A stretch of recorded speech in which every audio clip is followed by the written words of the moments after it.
मेरे प्यारे बच्चों, आप सभी लोगों का हमारे इस चैनल मनोज केमिस्ट्री वाला में बहुत बहुत स्वागत है। आज हम लोग यहाँ पर ठोस के बारे में पढ़ेंगे। इस वीडियो में वास्तव में ठोस का परिभाषा क्या होता है और ठोस के विभिन्न गुण क्या होते हैं, आज हम लोग यहाँ पर विथ प्रूफ साक्ष्य के साथ पढ़ने का प्रयास करेंगे, जानने का प्रयास करेंगे। मेरे प्यारे बच्चों, अब आपसे हमारा ये अनुरोध है कि कॉपी और पेन लेकर के बैठ जाइए, क्योंकि हम लोग जो भी यहाँ पर पढ़ेंगे वह बिल्कुल बहुत ही महत्वपूर्ण होगा। आइए हम लोग सबसे पहले यहाँ पर परिभाषा को बताने के लिए हम लोग यहाँ पर एक बेस को निकालेंगे, एक लॉजिक सीखेंगे और उसी लॉजिक के आधार पर, उसी टेक्निक के आधार पर हम लोग चाहे ठोस हो, चाहे द्रव हो, चाहे गैस हो, इनका हम लोग परिभाषा लिखेंगे। तो आज हम लोग मुख्य रूप से इस वीडियो में केवल और केवल ठोस के बारे में ही अध्ययन करेंगे। आइए मेरे प्यारे बच्चों, यहाँ पर सबसे पहले हम लोग ठोस के परिभाषा को सीखेंगे विथ लॉजिक। लॉजिक के साथ हम लोग यहाँ पर ठोस को परिभाषित करेंगे। आइए, मैं आपको बताया था इसके ठीक पिछले वीडियो में कि भौतिक गुणों के आधार पर जो है पदार्थ मुख्य रूप से तीन भागों में बांटा गया है। पहला भाग है ठोस, दूसरा है द्रव, तीसरा है गैस। तो आज हम लोग यहां पर केवल ठोस के बारे में ही पढ़ेंगे। आइए हम लोग जो है ठोस के परिभाषा को बताने के लिए यहां पर एक लॉजिक को सीखेंगे और इस लॉजिक के आधार पर ही हम लोग ठोस को परिभाषित करेंगे। चलिए, हम लोग जानते हैं कि पदार्थ की तीन अवस्थाएं होती हैं। एक होता है ठोस, दूसरा होता है द्रव और तीसरा होता है गैस। ओके, ये हम लोग जानते हैं। हम मान लेते हैं कि हमने ठोस के रूप में लिया है पत्थर, ये सबको पता है। ठीक, पत्थर आपका ठोस पदार्थ होता है।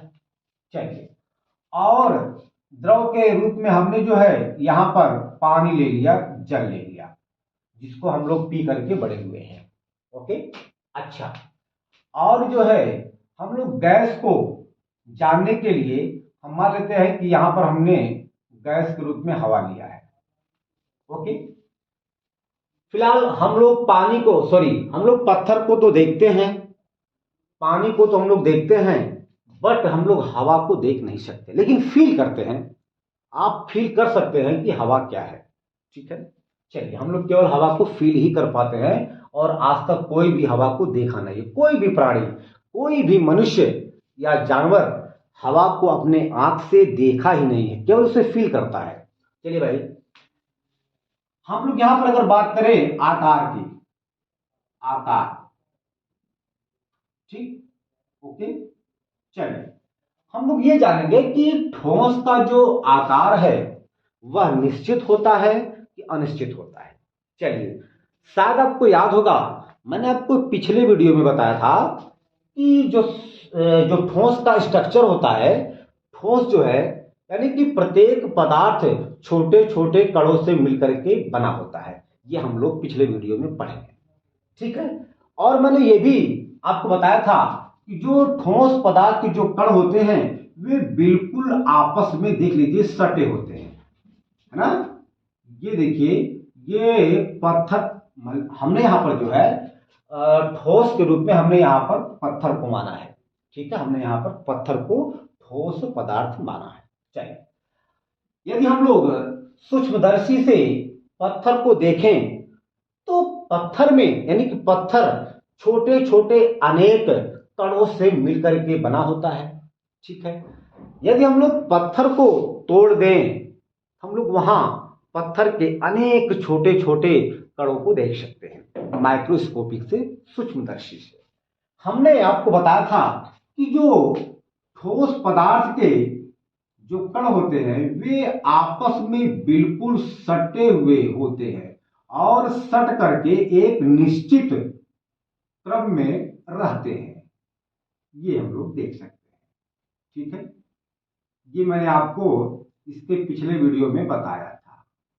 ओके, कहने का मतलब हुआ कि ठोस पदार्थ के प्रत्येक कणों के बीच, प्रत्येक दो कणों के बीच कोई अंतरा आणविक दूरी या कोई खाली स्थान नहीं है। आप देख सकते हैं यहां पर कोई खाली स्थान नहीं है, यहां पर भी कोई खाली स्थान नहीं है, यहां पर भी, यहां पर, यहां पर, यहां, आप देख सकते हैं यहां पर, यहां पर, यहां पर, यहां पर, यहां पर, यानी कि ठोस पदार्थ के प्रत्येक कणों के बीच कोई रिक्त स्थान, कोई रिक्त स्थान या कोई स्थान नहीं है, अर्थात अंतरा आणविक दूरी ना के बराबर है। इसका मतलब यह हुआ कि यदि हम ठोस पदार्थ को आपस में दबाएंगे तो वे ठोस पदार्थ के कण, ठीक है, दबेंगे नहीं। क्यों नहीं दबेंगे? कारण यह है कि ठोस पदार्थ के कणों के बीच कोई स्थान नहीं है। अगर मान लीजिए यहां पर खाली स्थान होता, जब हम इसको दबाते तो कहानी मतलब ये हुआ ये कण आपस में सट जाते, लेकिन ठोस पदार्थ के कण पहले से सटे हैं। जब पहले से सटे हैं इसका मतलब यह हुआ कि इन दोनों कणों के बीच या प्रत्येक कणों के बीच या ठोस पदार्थ के प्रत्येक कणों के बीच कोई भी स्थान खाली नहीं है। जब कोई स्थान खाली नहीं है, जब इसको हम दबाएंगे उस ठोस पदार्थ को, तो वह दबेगा नहीं। मान लीजिए मेरे पास यह एक डोलू है, ओके, तो यदि हम इस डोलू पर बहुत दाब न डालें या इसको थोड़ा सा हम दबाएं, हम लोग देख सकते हैं यह दबता नहीं है। क्यों नहीं दबता है? कारण यह है कि जो ये ठोस पदार्थ जो कण हैं उन कणों के बीच कोई खाली स्थान नहीं है, और जब खाली स्थान नहीं है तो दबाने पर यह दबेगा नहीं। अगर खाली स्थान होता, यदि ठोस पदार्थ के कणों के बीच खाली स्थान होता तो वे कण यानी कि वह ठोस पदार्थ, आप मतलब जब हम उस ठोस पदार्थ को दबाते तो वह ठोस पदार्थ दब जाता, लेकिन इन कणों के बीच कोई खाली स्थान नहीं है, इसलिए जब हम इसको दबाएंगे तो यह दबेगा नहीं। इसका मतलब यह हुआ कि ठोस पदार्थ का आकार निश्चित होता है। क्यों भाई? अरे भाई, जब ठोस पदार्थ के कणों के बीच कोई खाली स्थान नहीं है तो जब हम इसको दबाएंगे तो यह दबेगा ही नहीं। इसलिए हम लोग कह सकते हैं कि ठोस पदार्थ का जो आकार होता है वह बिल्कुल फिक्स होता है, निश्चित होता है। आप देख सकते, आप इसको देखिए, इसको हम दबा रहे हैं लेकिन यह दब नहीं रहा है। क्यों? क्योंकि ठोस पदार्थ के कणों के बीच कोई खाली स्थान नहीं है, जिसकी वजह से इसको दबाने पर यह दब नहीं रहा है। इससे यह कंफर्म हो जा रहा है कि ठोस पदार्थ का आकार बिल्कुल निश्चित होता है। ठीक है बेटा?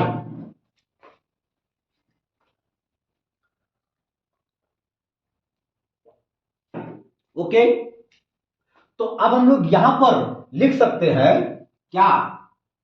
ये लिख सकते हैं कि ठोस पदार्थ का जो आकार होता है बेटवा, ये बेटवा जो आकार होता है वह निश्चित होता है। ये आपका निश्चित होता है।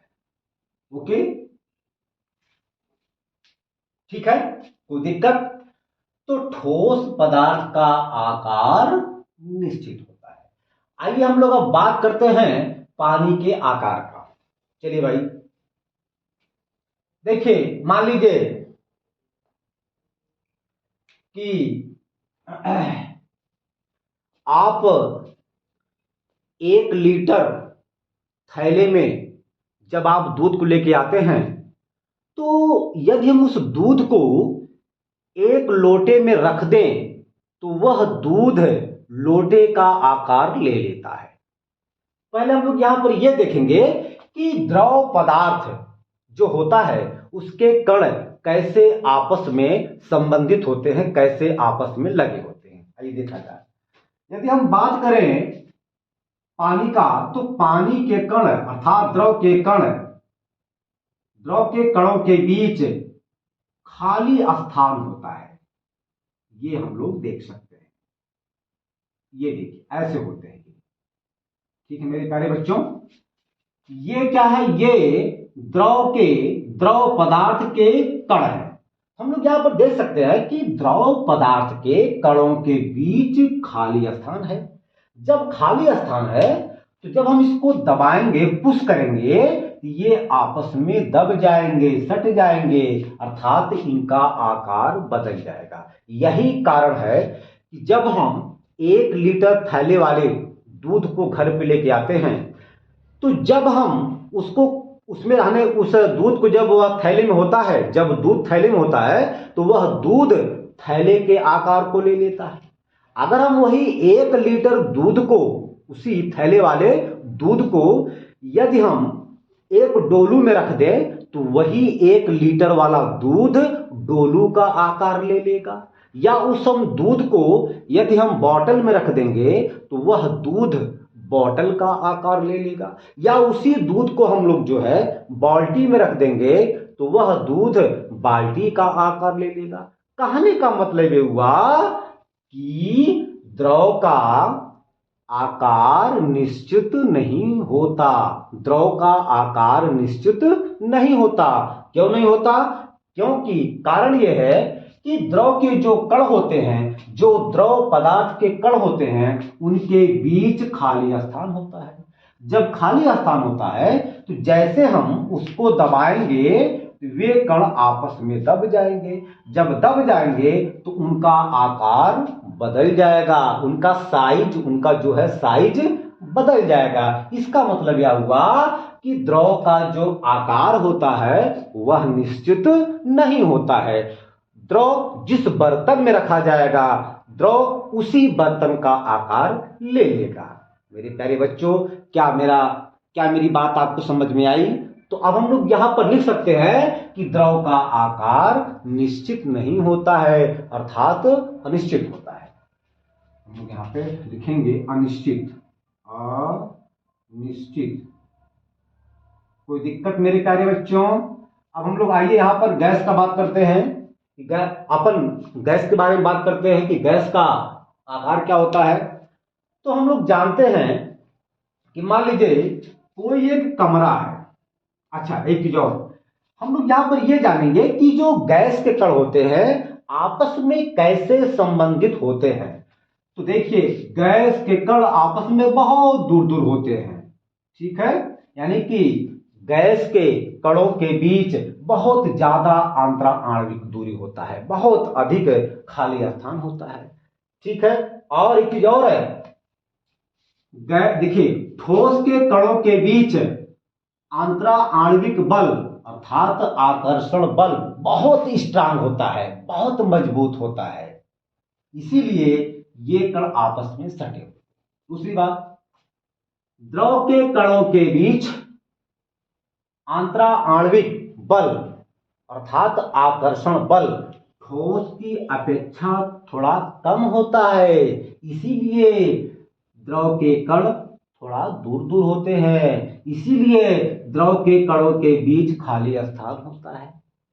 यदि हम गैस की बात करें तो गैस के कणों के बीच कोई आंतरा आणविक बल काम नहीं करता है, यानी कि गैस के कणों के बीच कोई आकर्षण बल, कोई आंतरा आणविक बल नहीं लगता है, इसीलिए गैस के कणों के बीच जो दूरी होती है, इसीलिए गैस के कणों के बीच का जो आंतरा आणविक दूरी होता है, जो स्पेस होता है, जो स्थान होता है, वह बहुत ज्यादा होता है। आइए अब हम लोग यहां पर यह बात करेंगे कि गैस का आकार निश्चित होता है कि अनिश्चित होता है। आइए हम लोग यहां पर एक एक्सपेरिमेंट करते हैं। मान लीजिए कि जो है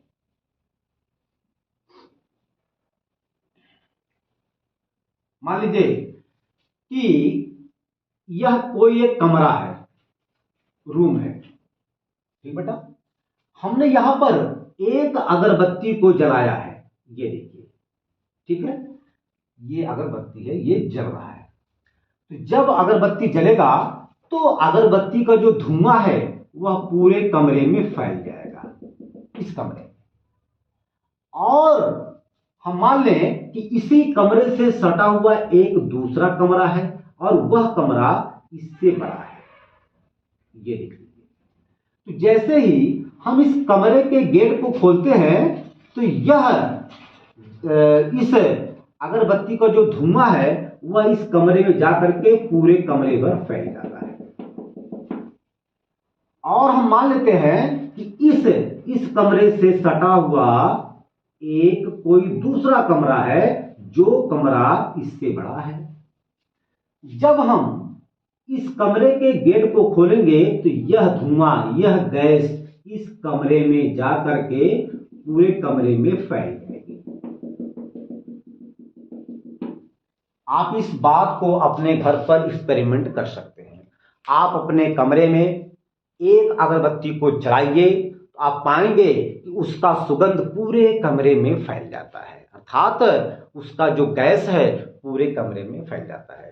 यदि आप उस कमरे के खिड़की को खोल दें और बगल में कोई एक बड़ा सा हॉल हो तो वह सभी का सभी जो धुआं है, गैस सॉरी, जो अगरबत्ती का जो धुआं है वह उस पूरे हॉल में फैल जाएगा। इसका मतलब यह हुआ कि गैस का आकार निश्चित नहीं होता है। गैस को जिस बर्तन में रखेंगे या जिस कमरे में ले जाएंगे उसी कमरे का या उसी बर्तन का आकार ले लेगा। इसका मतलब यह हुआ कि गैस का जो आकार है वह भी अनिश्चित होता है, अर्थात निश्चित नहीं होता है। क्यों? अरे भाई आप ऐसे फूंकिए, ये आपका जो है हवा, जो गैस है, जो ऑक्सीजन है, पूरा फैल जाएगा। क्यों? क्योंकि गैस के कणों के बीच कोई आकर्षण बल, कोई अंतरा आणविक बल नहीं लगता, इसीलिए गैस के कण आसमान में फैल जाते हैं। ओके, अब ये बात कन्फर्म हो गया कि गैस में या गैस का आकार जो है वह निश्चित नहीं होता है, अर्थात अनिश्चित होता है। हम लोग इसी बात यहां पर लिखेंगे। हम लोग यहां पे लिख सकते हैं कि गैस का जो आकार है वह क्या होता है? अनिश्चित होता है। ओके, चलिए अब हम बात करते हैं अपन के आयतन का। सबसे पहले हम लोग बात करेंगे कि ठोस का जो आयतन है वह निश्चित होता है कि अनिश्चित होता है। जैसे हम बात करें, ये हमारा डोलू है, ठीक है। इस डोलू को हमने यहां पर हाथ पर रखा है। यह डोलू इस हमारे हाथ के बराबर क्षेत्र को घेर रहा है। यदि हम इसी डोलू को लखनऊ में लेके जाएं तो यह डोलू इसी हाथ के बराबर आयतन को घेरेगा। यदि हम इस डोलू को अमेरिका में लेके जाएं तो वहां भी यह डोलू इतना ही, केवल जो इस समय आयतन घेर रहा है, जो स्थान घेर रहा है, उतना ही स्थान अमेरिका में भी घेरेगा। कहने का मतलब ये हुआ कि ठोस पदार्थ का जो आयतन होता है वह निश्चित होता है, ठीक है। ठोस पदार्थ का जो आयतन होता है वह निश्चित होता है। भाई आयतन क्या होता है? जो पदार्थ जितना स्थान घेरता है, जो या कोई भी पदार्थ जितना स्थान घेरता है उसी स्थान को उस पदार्थ का आयतन कहते हैं। तो हम लोग यहाँ पे देख सकते हैं कि ये जो डोलू है जितना स्थान यहां घेरेगा उतना ही स्थान अमेरिका में, लखनऊ में, इंग्लैंड में, कहीं भी आप लेके जाइए उतने ही स्थान घेरेगा। इसका मतलब यह हुआ कि ठोस पदार्थ का जो आयतन होता है वह बिल्कुल फिक्स होता है, बिल्कुल निश्चित होता है। इस बात हम लोग यहाँ पे लिख सकते हैं कि ठोस पदार्थ का जो आयतन होता है वह निश्चित होता है। क्या होता है बेटवा? निश्चित होता है। अच्छा, इसका क्या रीजन है? रीजन यह है कि ठोस पदार्थ के कणों के बीच कोई खाली स्थान नहीं है, कोई आंतरा आणविक स्थान नहीं है, दूरी नहीं है। इसीलिए ठोस पदार्थ का आयतन और आकार दोनों निश्चित होता है, दोनों फिक्स होता है। आइए हम लोग बात करते हैं द्रव का। ठीक है, मान लीजिए कि हमने जो है इस डोलू, मान लीजिए कि यह डोलू जो है 1 लीटर का है। यदि हम इस डोलू में पूरा डोलू भर करके पानी रख दें और इसी पानी को यदि हम बाल्टी में रख दें, तो कहने का मतलब ये हुआ कि इस जो भाई हम मान लेते हैं कि इस डोलू का जो है मतलब इस डोलू या इस डोलू में 1 लीटर पानी आता है, यानी कि इस डोलू का जो आयतन है वह 1 लीटर है। यदि हम इसी डोलू वाले पानी को, ठीक है ना, बाल्टी में रख देंगे, तो ऐसा तो है नहीं कि जब हम इस 1 लीटर पानी को बाल्टी में रख देंगे तो वहां पे 5 लीटर हो जाएगा, ऐसा तो है नहीं। वहां भी यही 1 लीटर जो पानी है वहां भी 1 लीटर पानी ही रहेगा। यदि हम मान लें कि इसी 1 लीटर पानी को हम भगोने में रख दें, ऐसा तो है नहीं कि जैसे ही हम 1 लीटर पानी को भगोने में रख देते हैं वहां पे 2 लीटर या 3 लीटर पानी हो जाता है, ऐसा नहीं है। यानी कि 1 लीटर पानी को चाहे हम जिस बर्तन में रखेंगे वहां पर 1 लीटर पानी ही रहेगा। इसका मतलब यह हुआ कि पानी का जो आयतन है वह फिक्स है, जो पानी का जो आयतन है वह फिक्स है। क्यों? क्योंकि हम मान लें कि अगर इस डोलू का जो है या इस डोलू में 1 लीटर दूध आ रहा है, सपोज है, तो मैंने आपको बताया कि जो पदार्थ जितना स्थान घेरता है वही उसका आयतन होता है। तो जब हमने इस डोलू में 1 लीटर दूध डाल दिया और वास्तव में इस डोलू में 1 लीटर दूध आता ही है, इस डोलू में 1 लीटर दूध ही आता है। जब हम इस 1 लीटर दूध को यदि हम बाल्टी में रख देंगे, ऐसा तो है नहीं कि जैसे ही हम इस 1 लीटर दूध को बाल्टी में रख देते हैं तो वहां पर 10 लीटर हो जाता है, ऐसा तो है नहीं। वहां भी यही दूध वहां भी रहेगा, अर्थात यहां भी 1 लीटर और वहां भी 1 लीटर। या हम इस दूध को भगोने में रख देंगे तो वहां भी 1 लीटर रहेगा और यहां भी रहेगा। कहने का मतलब ये हुआ कि द्रव पदार्थ का जो आयतन होता है वह फिक्स होता है। ठीक है ना, तो इस बात को हम लोग यहां पर लिखेंगे। ठीक है बेटवा, हम लोग यहां पे लिख सकते हैं कि द्रव पदार्थ का जो आयतन होता है वह बिल्कुल फिक्स होता है, निश्चित होता है।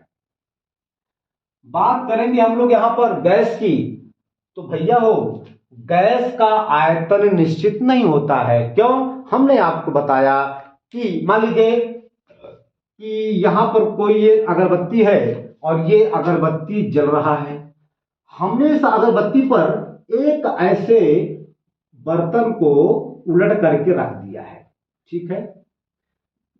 तो ये जो गैस है इस बर्तन में चारों तरफ फैल जाएगा और यदि हम इस बर्तन को हटा करके एक बड़ा बर्तन रख दें, ये देखिए,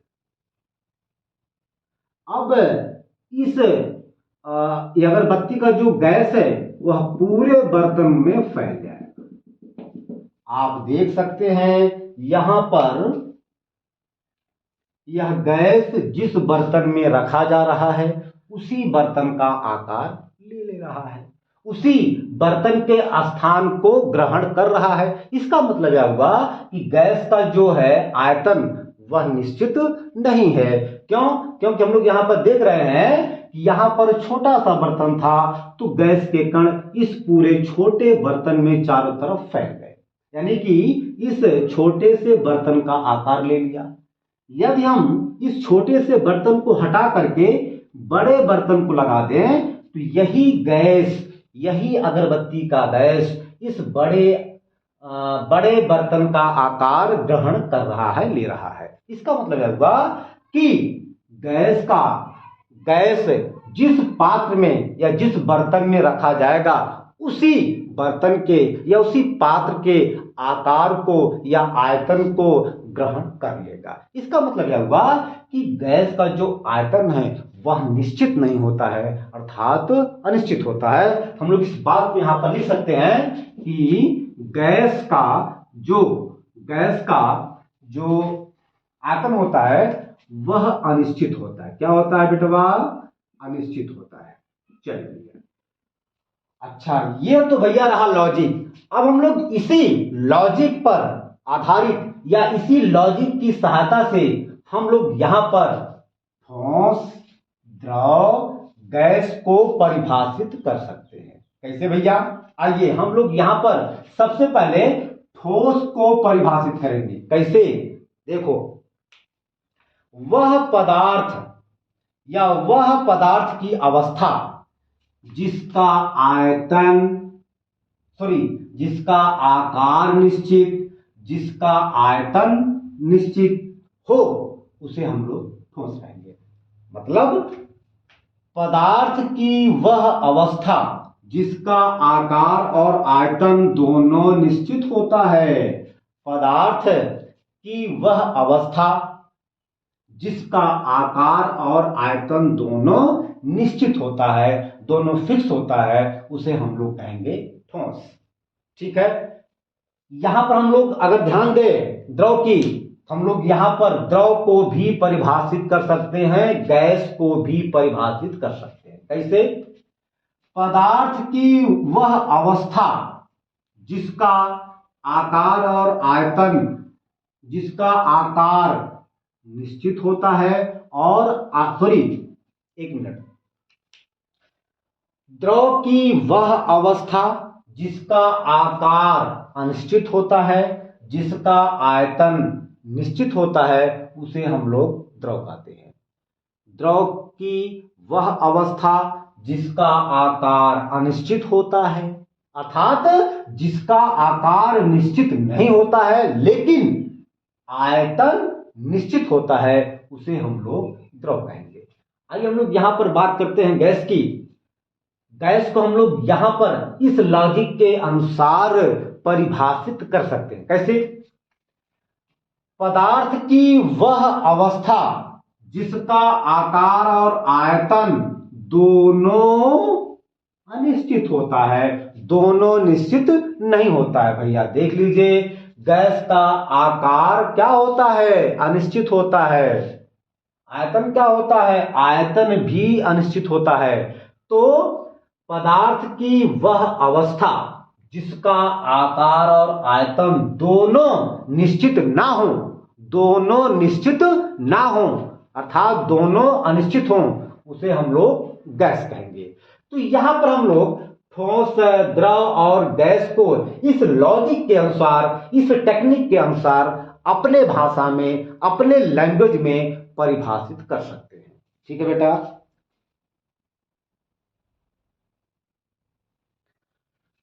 तो